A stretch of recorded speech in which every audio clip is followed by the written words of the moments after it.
Esta vez vamos a hablar de algo totalmente distinto, que es no una nueva entidad, sino una entidad específica que puede ser abordada y manejada de una manera diferente. Estos son mis conflictos de interés, los mismos de antes. ¿Por qué nosotros hablamos sobre un subtipo de ese MD distinto a los otros? Le digo que el pronóstico es mejor y debido a eso, debido a que estos pacientes viven tanto tiempo, estos pacientes con mutación de SF3B1, un gen de splicing, ¿y por qué no responden a la eritropoyetina? Y por lo tanto se transfunden durante mucho tiempo. Si tienen un paciente que vive 8 o 9 años y responde un par de años, esto es lo que les va a pasar después. Estos pacientes tienen microcítica severa, al final necesitan ser transfundidos. Esto significa que su calidad de vida no es óptima. Sobreviven y los niveles fluctúan, niveles de hemoglobina, suben, bajan los niveles y también hay complicaciones inmunes que no se pueden evitar. Algunos de los pacientes tienen anemia hemolítica y tienen positividad de Kuhn y en realidad la sobrevida global, cada vez que uno transfunde, da 200, 250 miligramos de hierro. Sobrecarga de hierro, sobrevida global baja y eso se ha demostrado muchas veces. Entonces, los pacientes que viven mucho tiempo con SMD, la mayoría, sino todos ellos van a necesitar transfusión. Y lo que hemos aprendido es que, de hecho, hace muchos años, los pacientes con la mutación SF3B1 tienen una vida más larga, tienen un mejor pronóstico, incluso mejor que el que está acá en negro que no tiene mutación. Y esto fue mucho antes de IPSSM. Ya les mostré esto. La mutación SF3B1 es un grupo aparte de pacientes. Y también dije que más del 15% de sideroblastos en anillo con la tinción de Pearls indica SMD con sideroblastos en anillo. Y esto también es reconocido por la ICC. También hablé que SF3B1 les da un buen pronóstico. Y esto es más de 8 años. Por eso la necesidad de mejorar su calidad de vida es tan importante. Este algoritmo yo lo preparé hace varios años, pero ha cambiado un poco, no tanto como nos gustaría. Lo que yo agregué es que ustedes necesitan hacer NGS, ya lo mencionaron, escuchamos cuán difícil es, Carolina lo explicó, lo difícil que es tener una buena cobertura para nuestros pacientes, pero se está volviendo cada vez más importante y nosotros como hematólogos deberíamos impulsar para que bajen los precios de esos exámenes. Bueno, la anemia, la citopenia más importante que enfrentamos con nuestros pacientes. Uno da EPO, en Europa está aprobado, se reembolsa, pero los pacientes responden solo por un tiempo. Posteriormente, tiene que ver si hay una deleción 5Q, hay dateledomida, si no hay, bueno, y también SRS, porque esa es la etiqueta del fármaco que voy a mencionar. Usted ahí, en ese caso, luspatercept. Y hay pacientes que no son RAS, pacientes que no tienen de lesión 5Q y ellos van a recibir por el momento transfusiones. Otros con hipoplasia van a responder a terapia inmunosupresora, pero es algo que hay que investigar mucho más. ¿Qué es interesante? Nosotros podemos apuntar a SMD desde otro punto de vista. Como saben, SMD es muy heterogénea, También, como saben, hay muchas vías involucradas. Uno de los objetivos es TGF-beta. TGF-beta, esta vía es estimulada de alguna forma por los pacientes con SMD. Y acá tenemos dos vías. Una, TGF-beta misma, el receptor, y TGF-beta, receptor 1, ALK5, que fomenta la fosforilación de la proteína SMAD. Hay una vía canónica y no canónica. Esto bloquea SMAD7 y NMDS. La eritropoyesis en una fase temprana y una fase tardía también es anormal porque GDF1 también está súper activo en SMD. Entonces, en algunos casos tenemos el bloqueo de las células que son responsables de eritropoyesis y lo tardío, que ya no responde. Este es un equilibrio bastante complejo que puede pasar en SMD y hay que entender cuál es cuál. Cuáles son los pacientes que tienen un bloqueo temprano o tardío. Pero por esta razón, ha habido varios medicamentos que se han desarrollado para poder bajar, detener esta vía de TGF-beta. Uno de los primeros fue galonicetab, un fármaco oral que bloqueaba TGF-beta y restauraba la transcripción para la eritropoyesis, y otros dos medicamentos, sotatercept y luspatercept, que actúan como trampas de ligando para GDF11 y son activos en el receptor y bloquean la vía del receptor de activina A. ¿Qué pasa? Bueno, galunicertib hace algo, pero como ven, no tanto, ya que usted tiene solamente un 32% de pacientes que tienen una reducción de más de 4 unidades de glóbulos rojos después de este tratamiento. Los que responden más son los que tienen citogenética normal, pero sotatercept, que fue desarrollado por mi amigo Ramiro Rocci, se utilizó por primera vez en osteoporosis y cáncer de mama metastásico. Está activo, sí. Aquí vemos una mejoría hematológica, 49%, en alta carga de transfusión y baja carga de transfusión. No hay una identificación de una subpoblación que responda mucho mejor, más como el nivel de EPO. Y la fase 2 fue encabezada por mi amigo Specker, que muestra que luspatercept, que es similar a sotatercept, pero atrapa ligandos distintos, pudo inducir, como se ve, una mejoría hematológica en 63% de los pacientes, todos ellos, y 38% de independencia de transfusión. ¿Quiénes respondieron más?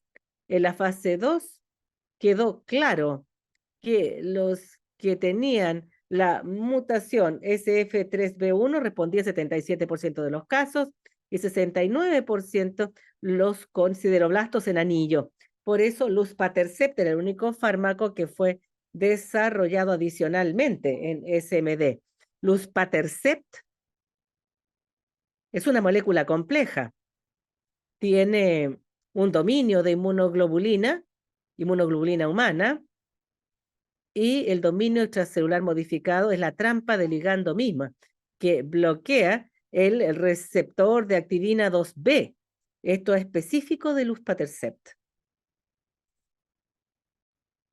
El estudio que fue diseñado incluía solamente pacientes con SMD-RS. Por supuesto, estos eran los que eran el objetivo del medicamento. Voy a mostrarles algo sobre un paciente nuestro. Este es un varón, un fumador moderado, un poco más joven de lo que vemos generalmente. Tiene anemia macrocítica moderada y el resto estaba bien. En octubre, bueno, hace 10 años, en octubre de 2013 desarrolló anemia y el resto parece estar bien. LDH un poquito alto, pero el resto estaba bien. Bilirrubina aumentada, hablaré de esto después. Aptoglobina y el resto bien. Este señor fue evaluado en otro centro. La aspiración de médula ósea indicaba displasia y la presencia de más del 15% de sideroblastos en anillo, según la tinción de Pear. Tenía trisomía 8, según la citogenética, no tenía fibrosis, estimulación de todas las líneas, especialmente eritroide. No tenía infecciones, un poquito borderline en cuanto al volumen del vaso. Hace 10 años el diagnóstico era citopenia refractaria con sideroblastos en anillo. IPSS, el IPSS antiguo, 0.5 intermedio. Entonces, veamos los sideroblastos en anillo. Son precursores eritroides que se tincionan con la tinción azul de Prusia, la reacción PERLS.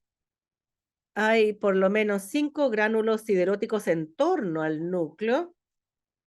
Cuando dejé de estudiar esto, tenía que ser casi un anillo completo del núcleo. Ahora no, solamente 5. 5 gránulos sideróticos. El hierro está dentro de las mitocondrias y son las mitocondrias perinucleares las que son importantes para nosotros. Eso define el sideroblasto en anillo. Es una tinción, usted no requiere mucho más, pero se identifica en un grupo de pacientes que responde a la terapia. Y estos pacientes frecuentemente son más del 90%, entre 89 y 90%, que porta la mutación SF3B1. Y como vimos, tenían una mejor sobrevida global. Esta era la primera demostración que el paciente con SF3B1 tenía una sobrevida más prolongada. Estas personas comenzaron tratamiento con EPO, 40.000 unidades a la semana, como hacemos normalmente después de haber medido sus niveles basales de eritropoyetina sérica. Respondieron, pero lentamente comenzaron a bajar con la hemoglobina 11.9 y un par de años después anemia, fatiga, todo esto iba empeorando. Y fue evaluado con aspiración de médula ósea, no había nada nuevo, tenía una enfermedad estable, no había fibrosis, una médula hipercelular, no había anomalías citogenéticas, trisomía 8 solamente. Vemos las plaquetas y neutrófilos eran normales, enfermedad estable, nada había cambiado, pero él estaba anémico, muy anémico. Por eso se aumentó la dosis de EPO, pero no respondió, y eso es típico de estos pacientes. Y comenzó con transfusiones. Fue transfundido al inicio 2 unidades de glóbulos rojos en un mes, lo que es soportable, pero esto va aumentando con el tiempo. Aquí tengo algunas preguntas. Somos todos colegas, ¿no? Es solamente para que esto sea mucho más interactivo. ¿Qué harían ahora? ¿Transfusión solamente? ¿Trasplante? ¿Lenalidomida off-label? ¿O un estudio clínico experimental? Acuérdense que en 2016, o un estudio clínico experimental. ¿Qué harían ustedes?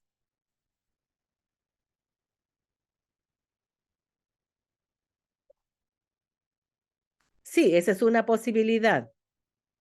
Pueden pedir lenalidomida off-label, eso es factible. Nunca haría un trasplante en un paciente de bajo riesgo, a menos que mostrara progresión. tuve la posibilidad de estar en el estudio experimental en ese momento, porque yo estaba en el estudio Medalist.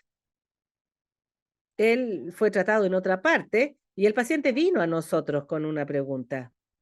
¿Puedo ser reclutado en el estudio? Cuando tenemos un estudio que creemos va a ser bueno para este tipo de pacientes, tratamos no de publicitar, esa no es la palabra correcta, pero hacerlo público para que los pacientes y otros médicos puedan unirse a nosotros en el esfuerzo de incluir a los pacientes. Él vino a nosotros y a causa del diagnóstico que indicaba SMDRS, lo incluimos en el estudio Medalist, un estudio doble ciego aleatorizado que comparaba luspatercept con placebo. Fase 3. Y él caía justo en los criterios de elegibilidad. Cuando uno ve placebo, hay que explicarle al paciente que él puede recibir el medicamento o puede recibir placebo. Hay que explicar con claridad que ya sea él permanece como está con las transfusiones o probablemente va a tener un efecto positivo. Uno no sabe. Eso hay que explicar de antemano, que uno no sabe cuál va a ser el efecto del medicamento y que usted no sabe si él o ella va a recibir el medicamento o nada, básicamente. No todos los pacientes pueden aceptar.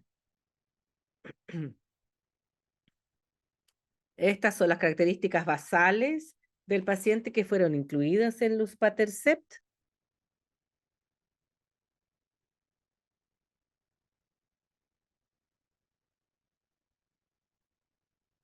Ahí está.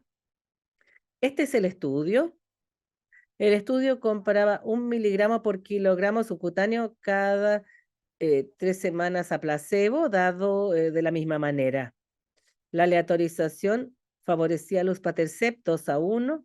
Los pacientes necesitaban tener SMDRS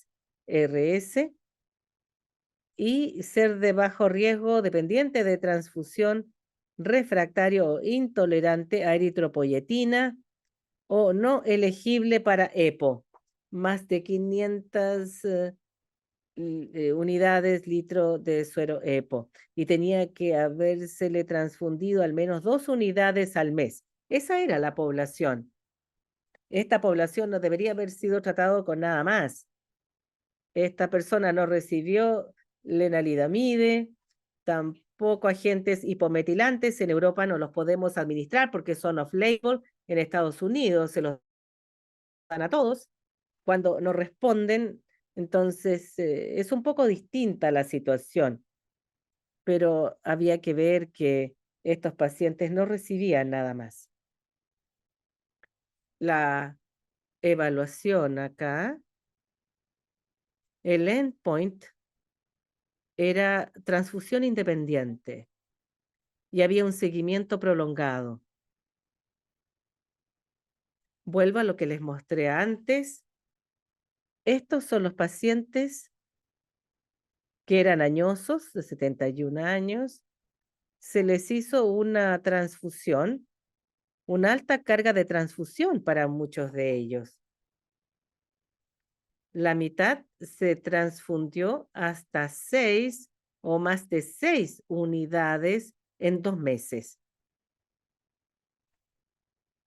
IPSCR por elegibilidad eran de bajo riesgo y si evalúa SF3B1, la mutación, los pacientes, un 93% de positividad para mutación de SF3B1.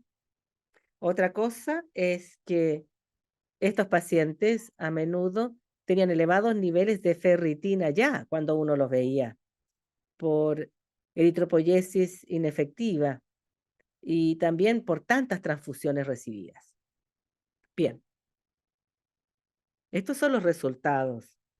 Los pacientes tratados con luspatercept permanecieron con tratamiento durante un periodo más prolongado que los que recibían placebo. Acuérdense que esto era doble ciego, pero los pacientes que no lograban respuesta se detenían. Y podemos ver claramente que la mayoría que se detuvo el tratamiento eran los que recibían placebo. Cuando hicimos el punto de corte, la mayoría de los pacientes que respondían todavía estaban en tratamiento. ¿Qué pasó? Cuando se evalúa la respuesta en cuanto a independencia de transfusión durante más de 8 semanas, se ve que casi el 50% de los pacientes tratados con luspatercept sí respondieron. Hay que tomar en cuenta el hecho que un 15%, un poquito más del 15% de los pacientes con placebo también se volvieron transfusión independiente. Y todo esto es en estudios de bajo riesgo. Esto no significa que se recuperaran solos, sino que estos pacientes tienen una baja carga de transfusión, muy baja, se incluyeron en el estudio y quizás sí necesitaban algo de transfusión, pero se transfundían un par de veces más, se les dejaba estar en el estudio, porque, por cierto, no necesitaban más. Acuérdense que el umbral de transfusión es 8 gramos decilitro. Si no están sintomáticos, no necesitan más. No se sorprendan que va a haber más estudios en pacientes bajo riesgo. Y este es el número, incluso más que esto, ya, porque me hacen esta pregunta muchas veces. Yo les recuerdo que la estructura molecular de luspatercept y estos resultados publicados en el New England Journal nos llevó a la aprobación por parte de la FDA y la EMA para SMD con fibroblastos en anillo, dependiente de transfusión. Entonces, esto es tratamiento de primera línea.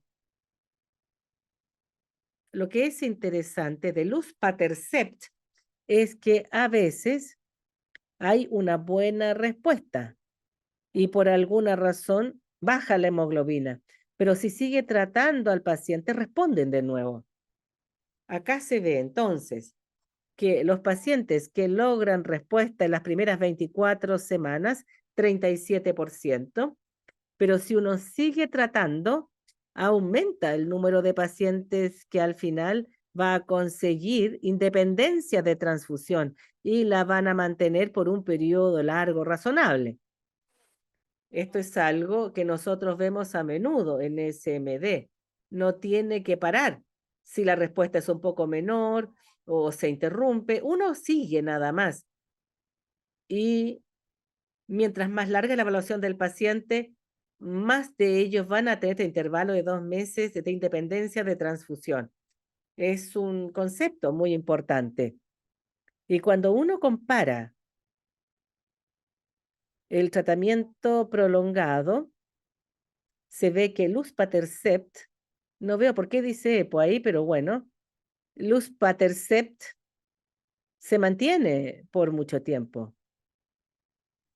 80 semanas de duración de respuesta, muy bueno. Mientras que placebo ni siquiera es comparable.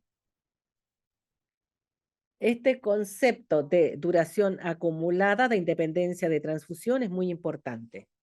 Bien, no solamente hay independencia de la transfusión completa, uno ya no va al centro de transfusiones, sino que a la vez hay un beneficio clínico. El número de unidades de transfusión es más bajo por el tratamiento. Los que se benefician más son los que se han transfundido tempranamente, los que vienen a mi consulta y me dicen, por favor, hago algo porque ya no soporto más.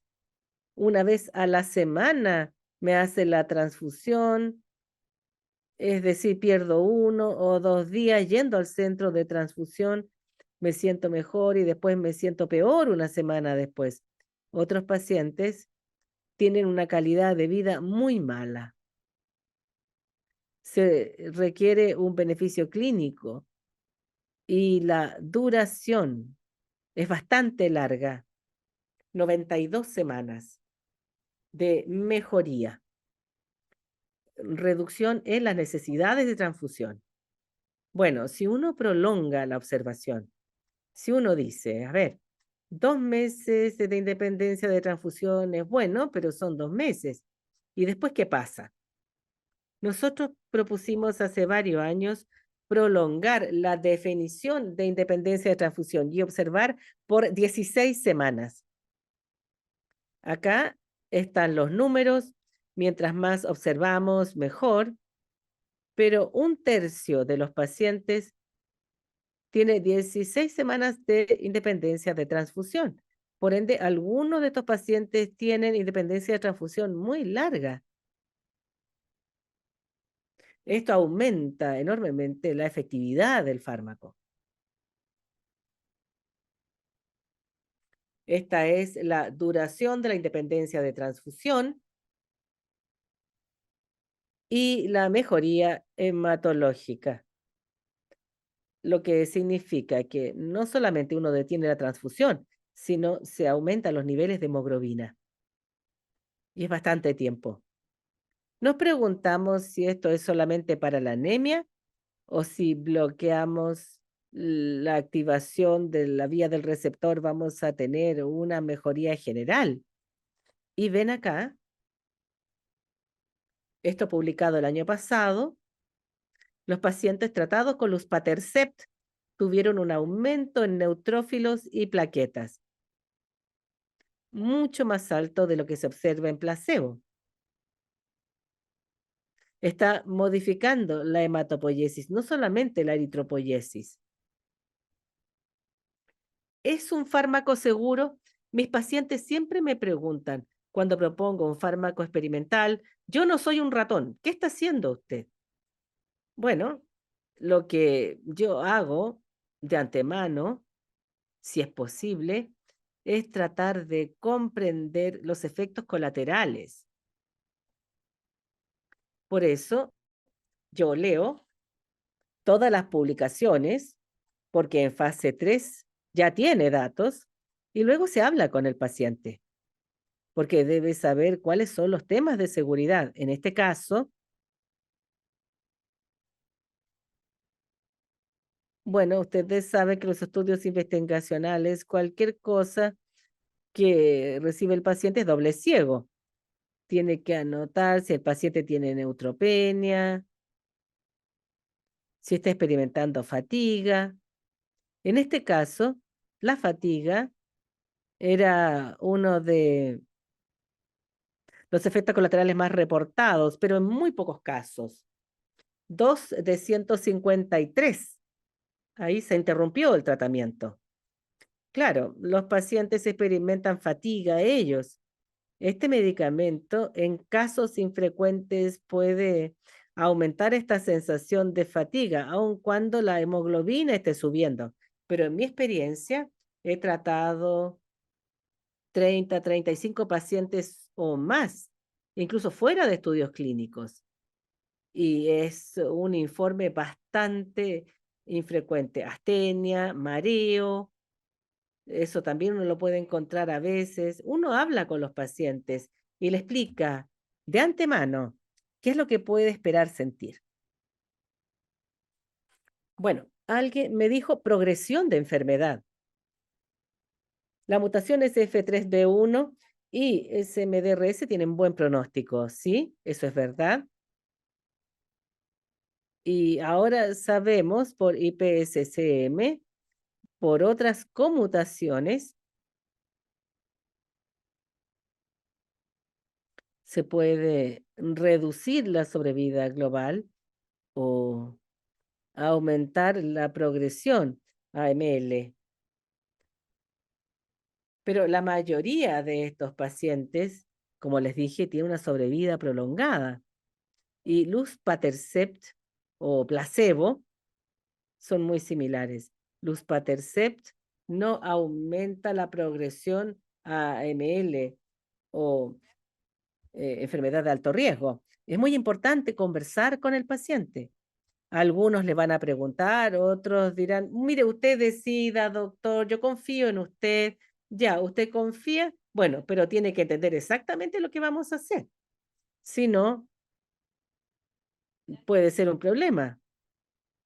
Son pacientes añosos, pero tienen hijos, hijas que leen, que preguntan. Entonces tiene que ser muy, muy claro con todo lo que haga. ¿Y qué pasa con los eventos adversos? No hay tantos. Fatiga, el primero. Y la verdad, yo específicamente he preguntado, pero nunca he visto que se experimente un grado importante de diarrea, de mareo. Hay que preguntar, ¿por qué no le dicen? Pero esto está en el primer ciclo y después baja. Y con placebo siempre es lo mismo. ¿Quién responde más? Aparentemente no hay una selección de pacientes con mutaciones somáticas específicas, más allá de SF3B1 que respondan mejor.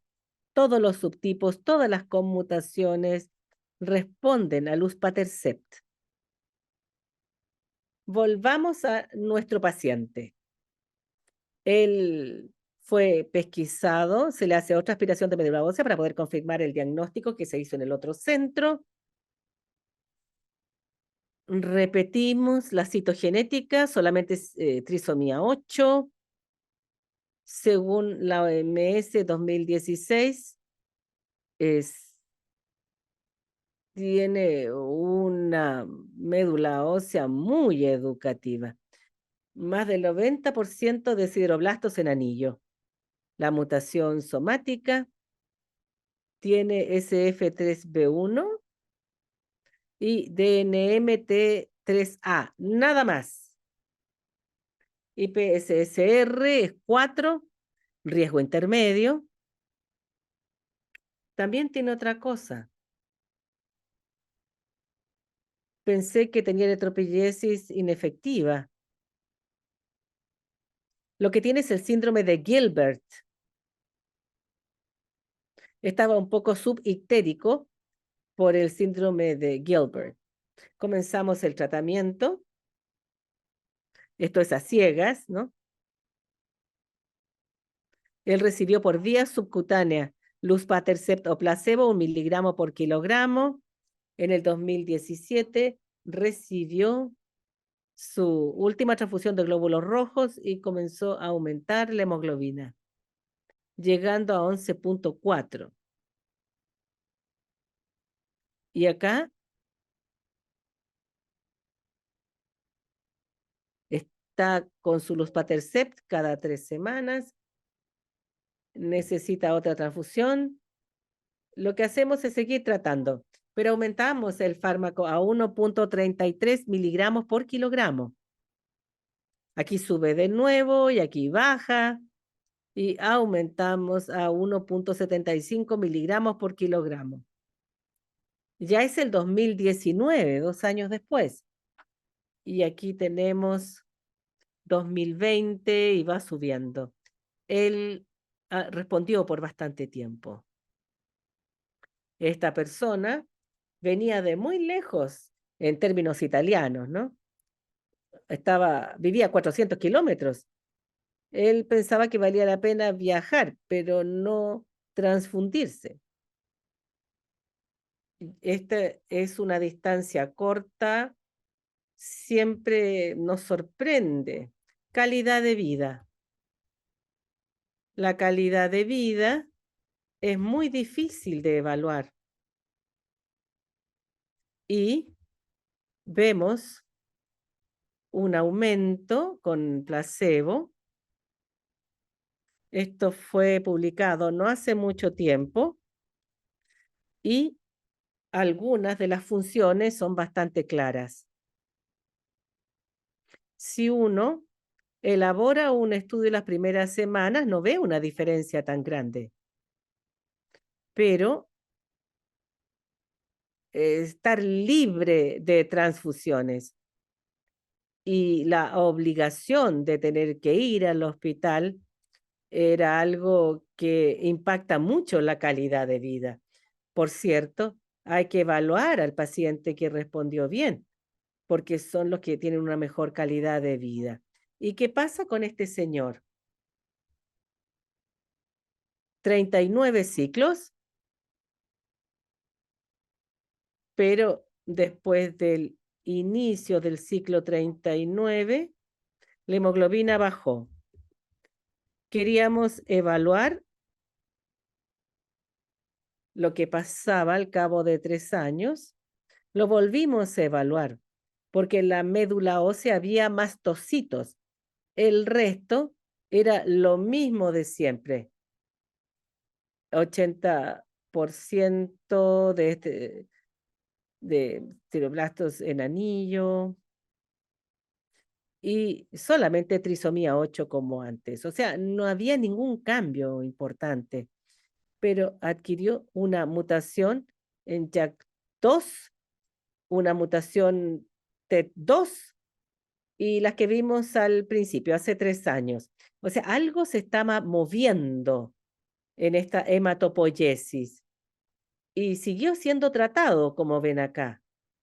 Al final, su hemoglobina bajó, aun cuando manteníamos una dosis alta de luspatercept y comenzó a necesitar transfusiones de nuevo.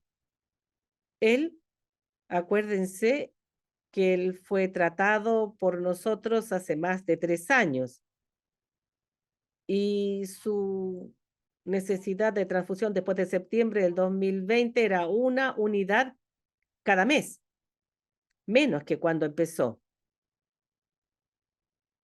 Desgraciadamente, cuando inició la transfusión de nuevo, aumentó la ferritina y empezó con quelación de hierro con Deferacirox y en el 2021, 7 meses después, 7 meses después comenzó a tener necesidades de transfusión más frecuentes y detuvimos los Luspatercept.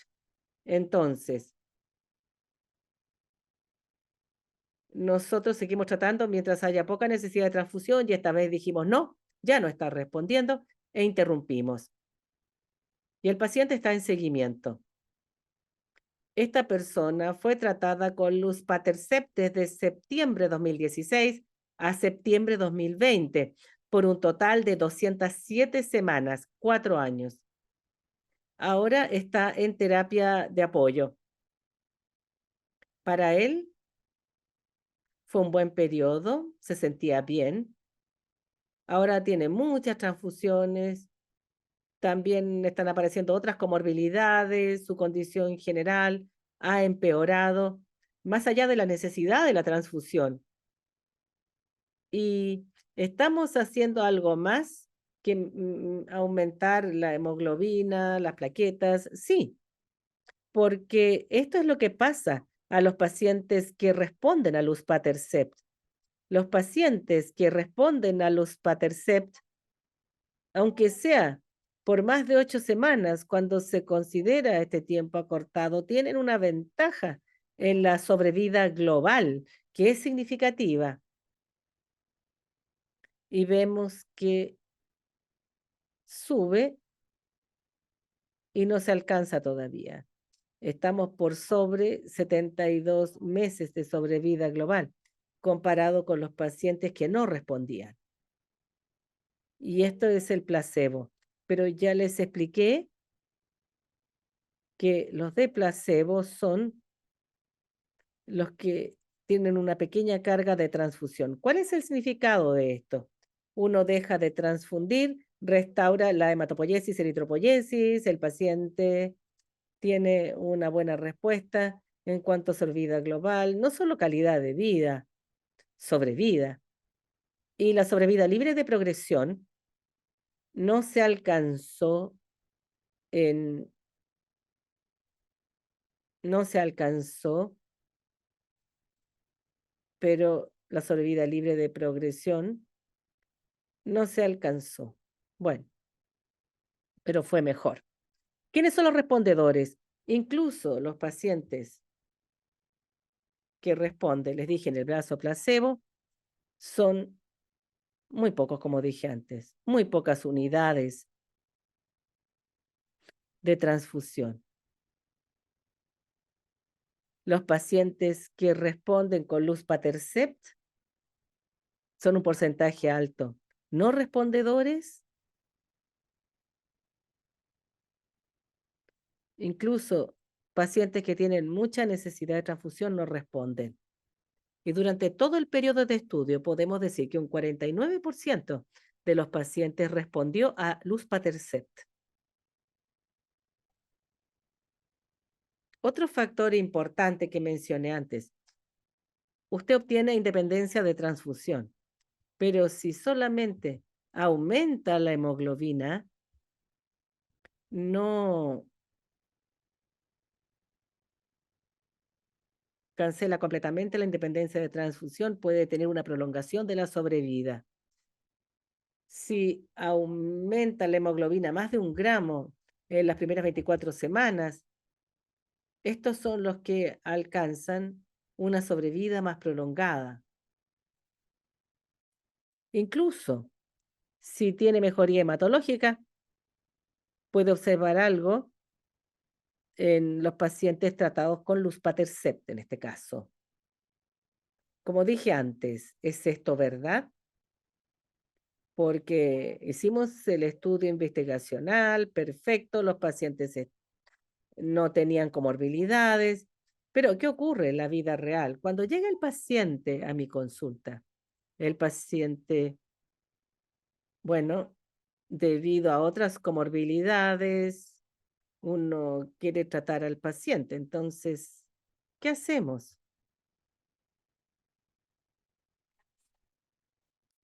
Con respecto al fármaco antes de la aprobación en Italia, podíamos comenzar a tratar a los pacientes antes de la aprobación de luspatercept,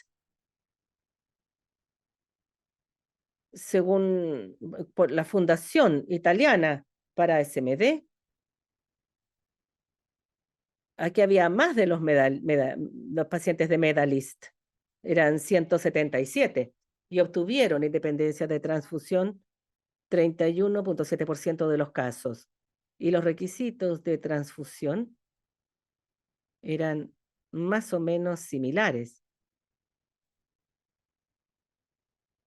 al del estudio Medalist. Bien, pacientes eran un poquito mayores, porque hay pacientes que son muy, muy mayores. Una buena cantidad de pacientes sobre los 75 años. La comparación de las otras evaluaciones y otros valores son similares, por lo que no tuvimos pacientes tan desfavorables, pero algunos tuvieron ANCA de 1 o 2 y el diagnóstico nuevamente fue más bien en el mismo abanico que Medalist. La mayoría de ellos, pues tratamos a casi todos los pacientes con ISOs, recibieron ISA, nivel basal era inferior a 200 unidades litro, como en el medio de la tabla, y la mayoría de los pacientes tuvieron una carga transfusional bastante alta. Nuevamente serían los criterios de valoración o endpoints primarios, independencia o transfusión independiente de durante 24 semanas, 31 versus 37 comparables. Nuevamente, no seleccionamos a los pacientes, se trata a todos los pacientes que fueron tratados. Pese a comorbilidad, edad, situación, se trata de pacientes no seleccionados y se observa que los resultados son muy interesantes, pues incluso los pacientes con alta carga de transfusión pudieron aprovechar el tratamiento, incluso los mayores de edad, quienes respondieron, independiente del riesgo en la mayoría de los casos, pero claro, los de menor riesgo respondieron algo mejor y la duración de independencia de transfusión 27, 28 meses, bastante favorable cuando se trata de la respuesta. Estos serían nuestros datos y experiencia y sería algo bien alentador, porque nuevamente se trata de paciente que respondió con independencia transfuncional durante más de 8 semanas, el criterio de evaluación primario o endpoint, y se observa que la respuesta, tal como he mencionado, sería la respuesta general media, es bien favorable en independiente de la transfusión. Los pacientes tratados tuvieron un tratamiento de larga duración. La dosis media recibida entre 12 y 25 y a menudo me preguntan acerca de la dosis. La mayoría de nuestros pacientes sí recibió la dosis mayor. A lo mejor perdían la respuesta o eran de respuesta tardía, pero los mantuvimos en tratamiento y de ser posible bajamos la dosis al haber respuesta. Muy pocos pacientes, solo 4 de 177, tuvieron que suspender el tratamiento.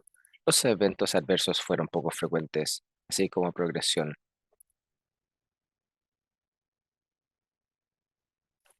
Aquí se ve la dosis máxima de los luspatercept que se administró. Se ve que aquí los respondedores con alta carga transfusional recibieron mayor dosis de los luspatercept y nuevamente los respondedores,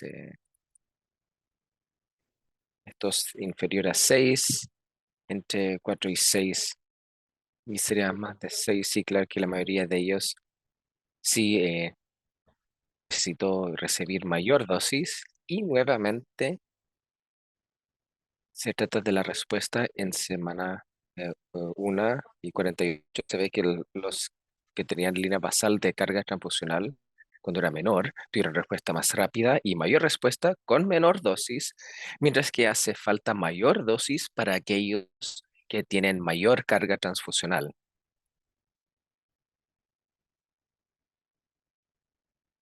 Ahora, había mostrado que el caso del paciente tenía niveles de ferritina muy altos, hizo transfusión por eritropoiesis poco eficaz y al tratar pacientes con alta carga transfusional, los niveles son bien altos de ferritina, este sería el grupo placebo aquí, y sobre que al tratar con luspatercept hay disminución incluso en las primeras semanas, sobre todo en el grupo de baja carga transfusional. Es muy evidente. Por lo que la ferritina disminuye, pues la eritropoiesis se está arrancando nuevamente. Debido al éxito aquí y como el paciente toleró bien el fármaco en general, hubo otro estudio recién publicado respecto de pacientes no tratados con ISAs, con agentes estimuladores de eritropoiesis, ISAs en inglés, siempre con la misma dosis de 1 miligramo por kilo cada 3 semanas y nuevamente titulación hasta 1,75 versus EPO, no con dosis fija, sino con dosis ajustada por peso.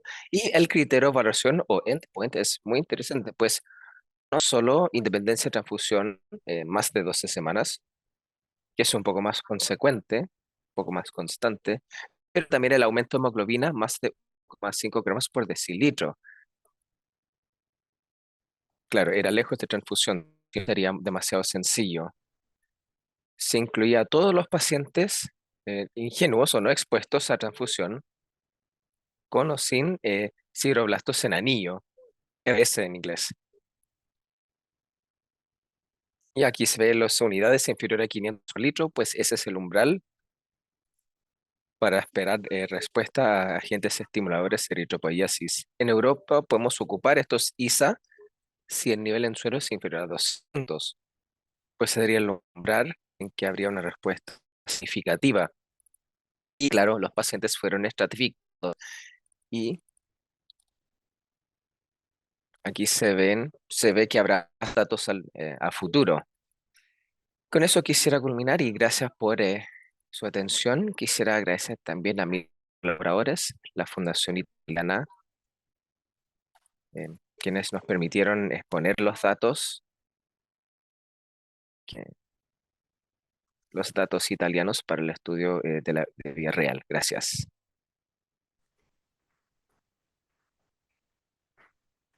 Muchas gracias por su excelente presentación. Abrimos la sesión de preguntas. ¿Alguien de la audiencia tiene alguna consulta que hacer? Sí.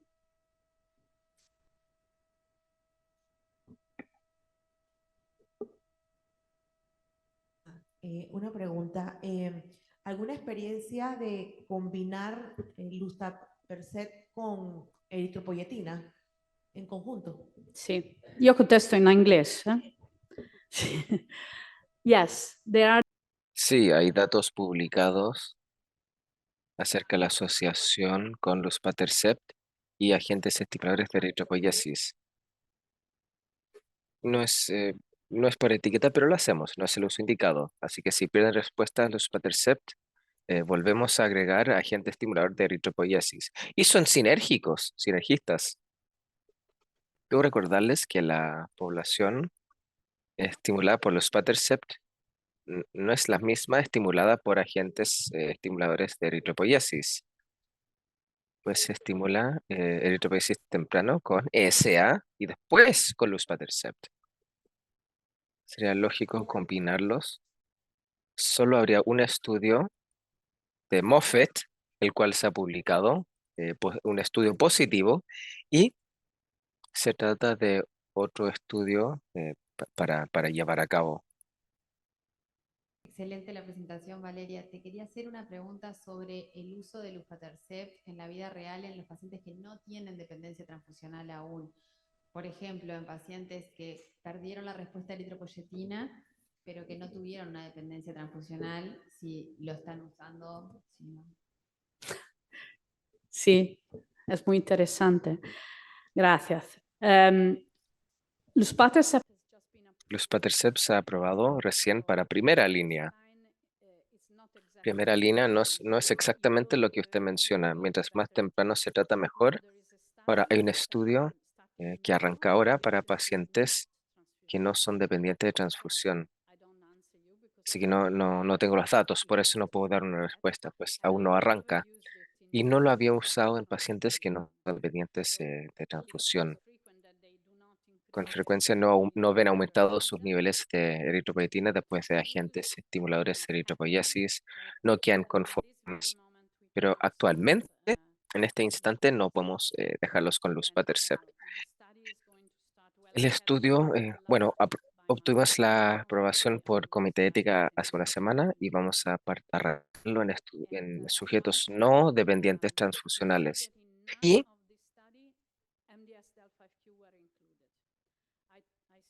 Y quiero hacer hincapié en que SF3B1, la mutación, digo, en el grupo 5Q,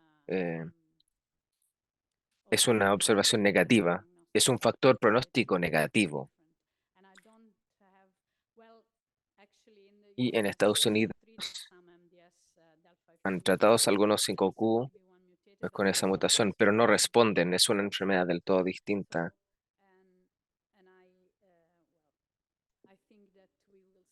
Creo que veremos respuesta en los no mutados, con recuento de blastos bajos. Y otra pregunta ya.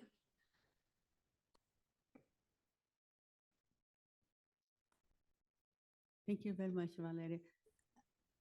I have some comments. Tengo algunos My center in comentarios. Brazil is still will be open this clinical trial. Mi centro en Brasil está llevando a cabo un estudio. The rate of ring sideroblasts is too La high. tasa de cirroblastos en IU es muy This is alta. something. Because it's still published. It's already published in Yes, Lancet. yes, it's in Sí, Lancet. fue This publicado is en something Lancet. that I didn't like as a personally, because in Brazil it was now En Brasil fue aprobado, by no sideroblastic anemia. pero para anemia no And this is sideroblástica. something that I would like to talk Me about gustaría this study with hablar someone acerca de that esto. really worked with this in this patient. con alguien que realmente haya trabajado con esto en los 70% pacientes, pues el of ring 70% de los sideroblasts, cirroblastos too en anillos, high o RS en inglés, es demasiado alto to como tasa. answer the second question. Y segunda This pregunta, I feel. And I think that to start the y luspatercept para arrancar con early is luspatercept okay, temprano, because sí está we bien, have pues this with EPO. con We know EPO that sí está as bien, early EPO, as we start, apenas it's empecemos better is the result. luspatercept en And we Brasil, know that the survival ya sabemos probably que la will sobrevida be probablemente better. sea más But this favorable, is my pero opinion se trata de about opinión the mía. human studies. But just to ask you something, and what about En sotatercept? cuanto a Because luspatercept, nobody will continue in this No. because no. Okay, thank you. No, en cuanto a la primera pregunta, sí, coincido con usted, el porcentaje de pacientes sin RS que no respondieron en primera línea es mucho inferior a los cirrolastos en anillo, sobre todo si EPO a nivel basal es mayor. Aún así, hay un grupo de pacientes que sí responde, por lo cual en el futuro hay que seleccionar y reconocer. Y en mi laboratorio estamos intentando comprender mejor ese tipo de paciente. El defecto específico que tendrían de eritropoiesis, si es hay bloqueo tardío o en eritropoiesis temprana, pues todos difieren. Uno se pregunta entonces, ¿por qué ante un paciente con EPO bajo, EPO, sin citogenética, sin mutaciones extrañas y que no responde a EPO? ¿Por qué? Estamos evaluando la población. Ahora estamos recurriendo a análisis más bien sistemático, más exhaustivo. Estamos viendo la población eritroide, los que responden mejor a ESA, los agentes estimuladores de eritropoiesis. Eso es cuando hay una gran población de progenitores primitivos. Quisiéramos entender si podemos sobreseleccionar al paciente sin SF31 o cirroblastos en anillo, que sean susceptibles a luspatercept. Se trata de una interrogante muy interesante biológica. Después, sotatercept, corrección. No fue elaborada en hematopoiesis. Va a ser elaborada para tumores sólidos. No sé por qué, pero las empresas farmacéuticas tienen formas peculiares de percibir las cosas. Privilegian la evidencia de luspatercept que indicaba de forma clara la MDS-RS en anillo, como muy receptiva, por lo que sotatercept fue dejado de lado por los hematólogos, a diferencia de luspatercept, pero se ocupa en otros ámbitos. No se ha abandonado, digamos, pero no figura para SMD.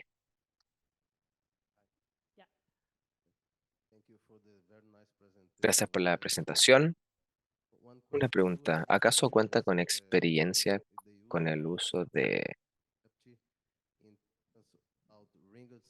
con RS, pero sin mutación SF3? yes.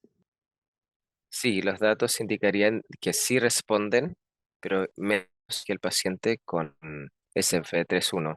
Yo traté a un par de pacientes con ya posteriores, vi que no tenían esa mutación, pues hacen falta 2 meses para tener respuesta para el estudio molecular. Parto con SMD-RS en anillo, digo, con tinción, y empiezo con el tratamiento. Porque tenemos algunos pacientes sin la mutación y, y con mala progresión, digamos, y que hacen leucemia aguda a veces. Tienen alto riesgo de hacer leucemia aguda. En nuestra casuística sería 1,3%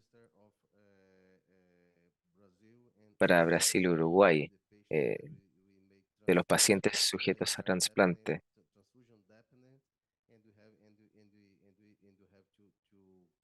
Hay que ir a trasplante. But they have ring sideroblast. Pero ellos tienen fibroblastos en anillo, ¿sí? Y a veces son muy poco favorables, de muy mal aspecto. Y en la clasificación OMS particularizan este tipo de situación. Sí, si supera el 15% la médula ósea, aún sería SMD en anillo, sin la mutación, lo cual no quiere decir que sea una clasificación específica, pues se sabe que los sideroblastos en anillo pueden acarrear otras anomalías y otros problemas que las SF3B1. Vale decir, los que responden serían aquellos asociados en que la alteración con, con el empalme, el mutante en empalme, pues podemos hablar de forma abundante acerca de la alteración en empalme en esos mutados SF3, mientras que el SMD en anillo, pues otros vamos a aprender acerca de ello ahora recién. Finalmente, acerca de la mutación que se suele ver a veces en la evolución de SMD. ¿Acaso considera la posibilidad en sus pacientes de ocupar inhibidores JAK2 en esa situación? Pero no tiene esplenomegalia, no tiene SMD proliferativo, sigue bien. O sea, bueno, hay otras comorbilidades, sí, pero está haciendo transfusiones. Lamentablemente tuvo un problema neurológico.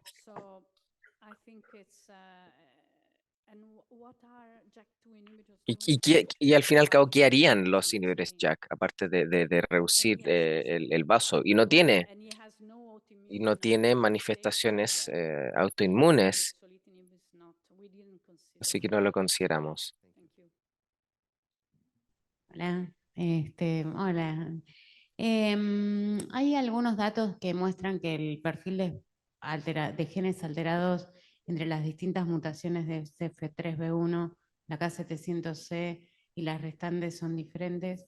Algunos datos de respuesta a eritropoyetina diferentes. ¿Hay algún dato de respuesta a luspatercept diferente de acuerdo a la mutación?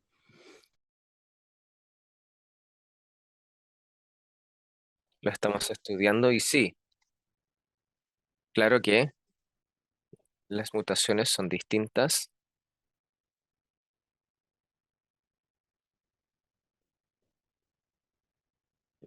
Se ve algo de diferencia también en cuanto al la duración de la respuesta. Así que estamos recolectando todos los datos y en cuanto a la respuesta a eh, agentes estimuladores de eritropoiesis, no hay diferencia. Para el luspatercept habría diferencia discreta en los que responden. Pero sí, bien interesante.